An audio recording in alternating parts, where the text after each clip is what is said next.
عائشہ اپنے امی ابو کے ساتھ ٹیلی ویژن دیکھ رہی تھی کہ ٹی وی پر اعلان ہوا، رمضان المبارک کا چاند نظر آ گیا ہے، کل پہلا روزہ ہوگا۔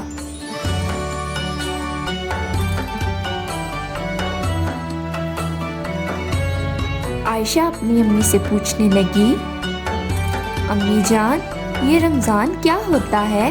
مجھے اس بارے میں کچھ بتائیں۔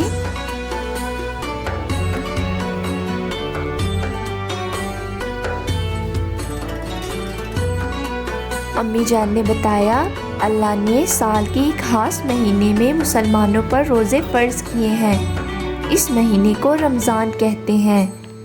روزہ دین اسلام کا تیسرا اہم رکن ہے۔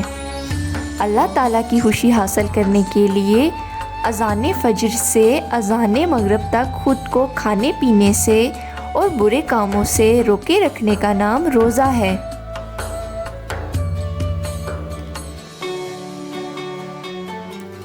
اللہ تعالیٰ قرآن مجید میں فرماتے ہیں، اے ایمان والو، تم پر روزے فرض کیے گئے ہیں جس طرح تم سے پہلے لوگوں پر فرض کیے گئے تھے تاکہ تم پرہیزگار بن جاؤ۔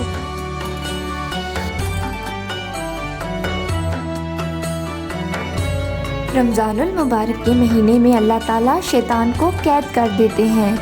یہ مہینہ برکتوں اور رحمتوں کا مہینہ ہے۔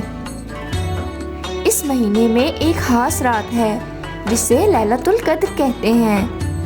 یہ وہ رات ہے جس میں قرآن مجید نازل ہوا۔